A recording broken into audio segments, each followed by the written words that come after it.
Hello! In this video I will show you how to enable Google Assistant to work on lock screen on DOOGEE T30 Pro. So you have to start with opening your Google application and then click on your avatar, and then click on settings, and now click on Google Assistant.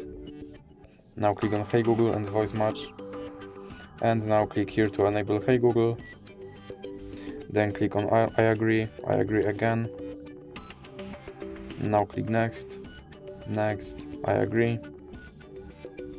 And now click on retrain voice model. Okay Google, what's the weather tomorrow? Okay Google, set a timer for 5 minutes. Hey Google, make a call. Hey Google, remind me to water my plants every Monday.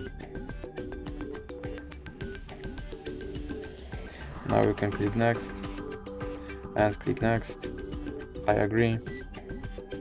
And now you can click back, and now click on lock screen, and click yes I'm in, and make sure that this first option stays on.